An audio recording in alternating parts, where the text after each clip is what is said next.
Hello everyone. So I wanted to do some more chapter readings from I Was a Doctor in Auschwitz by Gisella Perl. All right. Irma Grazie.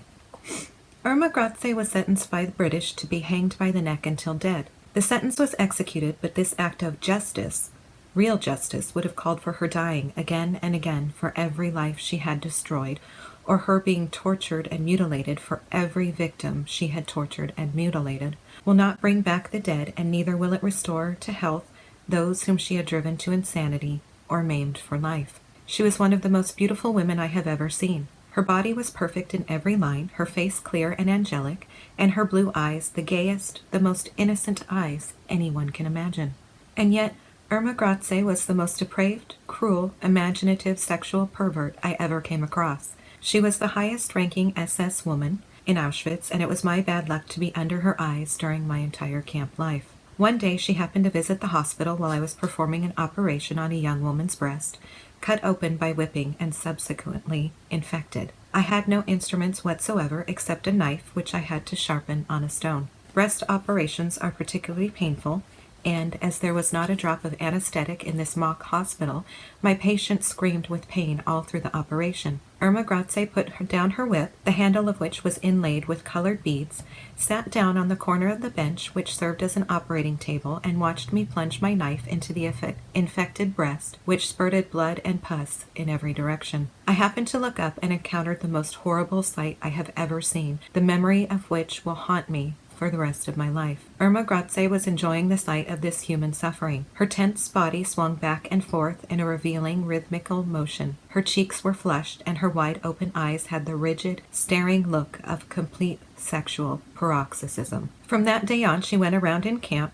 her bejeweled whip poised, picked out the most beautiful young women, and slashed their breasts open with the braided wire end of her whip. Subsequently, those breasts got infected by the lice and dirt which invaded every nook and corner of the camp. They had to be cut open if the patient was to be saved. Irma Grazie invariably arrived to watch the operation, kicking the victim if her screams interfered with her pleasure, and giving herself completely to the orgasmic spasms which shook her entire body and made saliva run down the corner of her mouth. One day she ordered me to report to her in the afternoon at the so-called maternity ward of our hospital. "I have watched you operate," she said, "and I have perfect confidence in you as a doctor. I want you to examine me.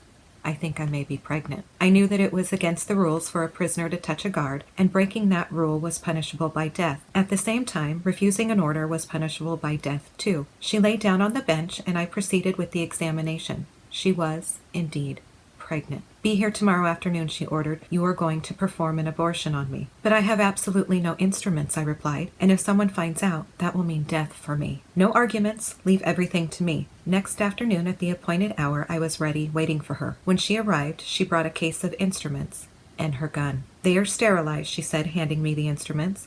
Then she lay down on the bench and put the gun under her head. I knelt down on the floor and began to operate. There was absolutely no doubt in my mind that this was going to be the last professional act of my life. We were both breaking the rules. Should anyone find out about it, it would mean the end of her career as an SS woman.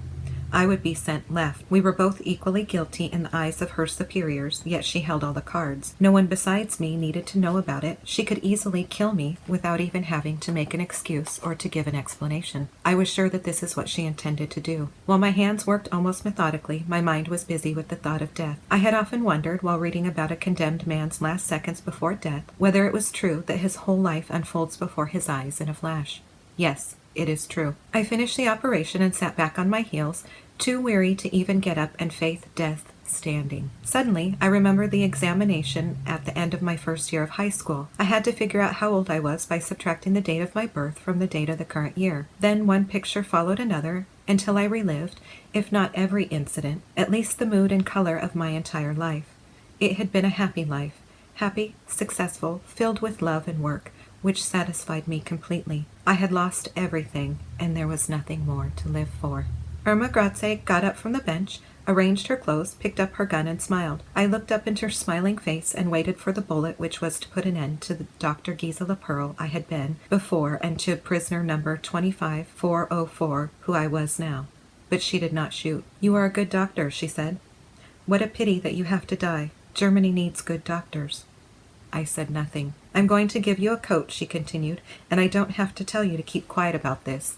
If you ever open your mouth, I'll find you, wherever you are, and kill you. With this, she walked out the shack and left me alone with my newly won life. Now that I knew I wasn't going to die, at least not right then, I remembered my sick and wounded lying on the bare floor of the hospital. I remembered all the pregnant women in camp whose life depended on my skill, courage, and readiness to help. And suddenly I knew why I had been spared. I was responsible for those women. I had to remain alive so as to save them from death. I was their doctor. By the way, I never got that coat Irma Grazie promised me.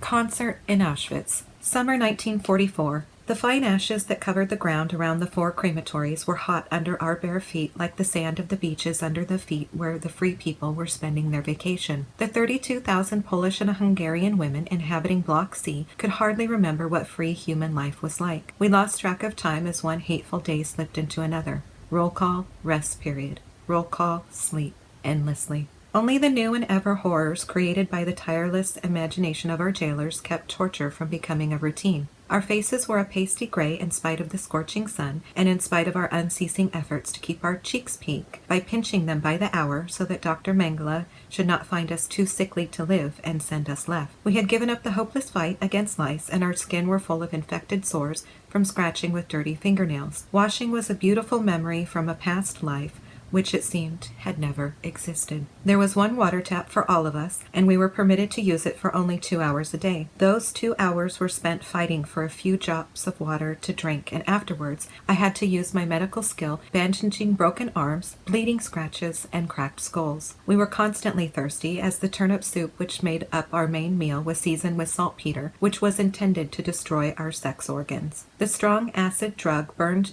through the walls of our stomachs and intestines, causing a disease resembling dysentery. Our stomachs were bloated, and the complete lack of vitamins dug deep holes into our swollen extremities. There was an epidemic of trench mouth among us, and our bleeding gums made it almost impossible to chew the hard bread which stood between us and starvation. We were so weak that we could hardly crawl, yet fear gave us moral strength to stand at attention 4 to 5 hours at dawn and again in the afternoon for roll call. Those who collapsed and those who failed to report were immediately cremated. To save one another's life, we dragged the sick, the dying along with us and held them up through those endless hours of numb, bestial suffering. When Tisha B'Av came, one of the greatest Jewish holidays, our torturers invented a new game to celebrate the day. After the first roll call, which had lasted from the break of dawn to late into the morning, we had hardly crawled back into our cage to rest our weary feet and gather strength for the remainder of the day when we were chased out into the open and ordered to sit in the ashes, which we were repeatedly told were the last remains of our parents,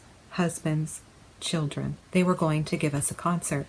The smiling, freshly shaved SS men in their gleaming uniforms and the well-fed, well-rested SS women with their faces carefully made up brought comfortable chairs for themselves and sat down in front of the 32,000 walking skeletons who waited without a sound for what was to come. A group of prisoners in striped prison garb came marching toward the platform erected in the middle of the square between the blocks, each carrying a different musical instrument. They took their places standing up, of course, and began to play. From then on until late at night, they played gaudy songs, stirring, exciting, sexual melodies, music that spoke to the body, not the soul, while the 4 crematories turned living flesh into gray ashes. 10,000 purses were burned in each of the furnaces that day. The unceasingly dancing flames were brighter and hotter than the sun. Heavy smoke filled our nostrils, and thick, black soot settled over the motionless multitude, while the expressionless faces of the 32,000 defeated women, whose sorrow was far beyond the comfort of tears, registered nothing but blank despair.